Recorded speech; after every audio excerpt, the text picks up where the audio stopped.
Marshall's Era Chapter 1's Era Part 1. The first thing Ryman Sakamura noticed that morning was the rain.it tapped quietly against the classroom windows, steady enough to become background noise.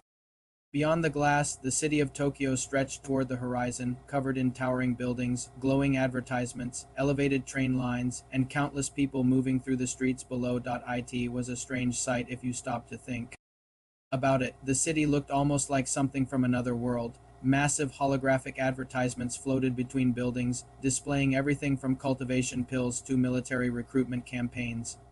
A train passed several hundred meters above the street, moving silently along an illuminated rail, and yet inside classroom 3B, everything felt ordinary. Ryaman sat near the back of the room with his chin resting against his palm. His white hair was slightly messy, and his red eyes were fixed on the window rather than the teacher standing at the front. Mr. Sakamura. Ryaman didn't react. The teacher sighed. Ryaman, he finally looked over. Yes.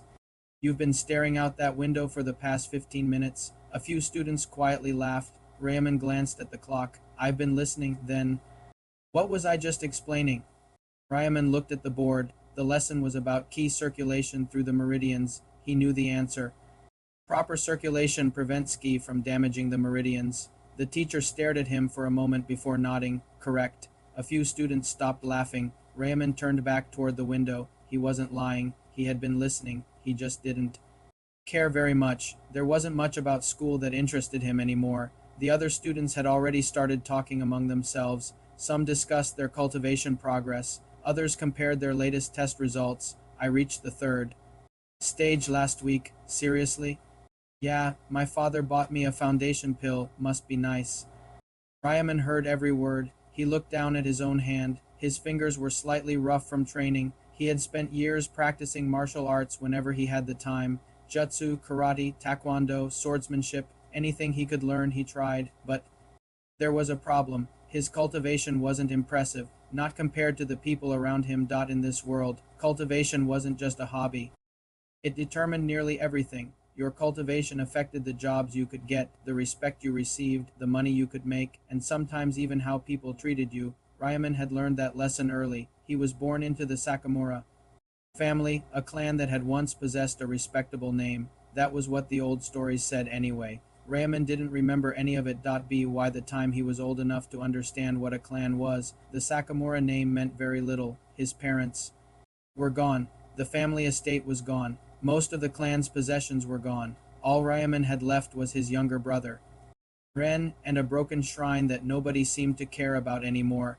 Ryaman looked at his reflection in the classroom window. White hair, red eyes, a tired expression. He wondered what people expected him to become. Probably nothing. He had heard that word in different forms for most of his life. Weak, useless, nobody, zero, the last one had stuck with him, not because it hurt anymore, because he had gotten used to it. The bell rang. Students immediately began packing their things. Ryaman slowly stood and put his notebook into his bag.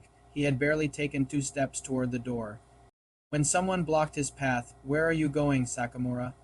Ryaman looked up. Daichi Kurigane stood in front of him. He was taller than most of the students and carried himself like he owned the classroom. His uniform was expensive, his shoes were new, and the cultivation bracelet around his wrist was something Ryaman knew he couldn't afford. 2 other students stood behind him, Kato Arashima and Riku Hayama. Ryaman looked at Daichi. Home. Daichi smiled. That's it? That's it. You don't want to congratulate me? Ryaman frowned slightly. For what? Daichi's smile widened. I broke through. A few students nearby turned their attention toward them. Daichi raised his hand. A faint layer of ki surrounded his fingers. Advanced cultivator. Several students reacted immediately. Already? That's crazy. His cultivation speed is ridiculous. Daichi looked pleased with himself. Then he looked back at Ryaman. And you're still stuck where you were? Ryaman didn't answer. Daichi stepped closer. Do you know what's funny? What? You've been training longer than me. Ryaman's expression didn't change. Good for you. Daichi's smile disappeared for a second. He didn't like being ignored. You really think you can become strong? Ryaman adjusted his bag. I don't think about it. Then what do you think about?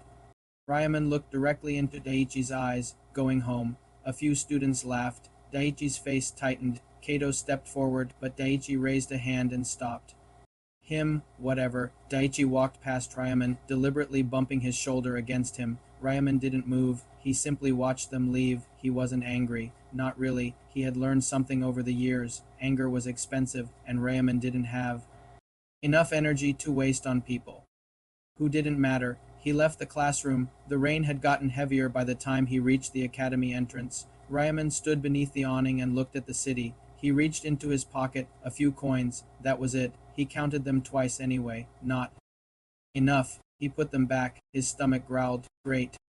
He pulled his hood over his white hair and started walking. The Sakamura apartment wasn't in one of the nice parts of the city. It wasn't technically dangerous, but it wasn't somewhere most people would choose to live either. The building was old, squeezed between newer structures that towered over it. The elevator had been broken for months. Ryaman climbed the stairs, third floor. He stopped outside apartment 307. For a moment he simply stood there. Then he unlocked the door. I'm home.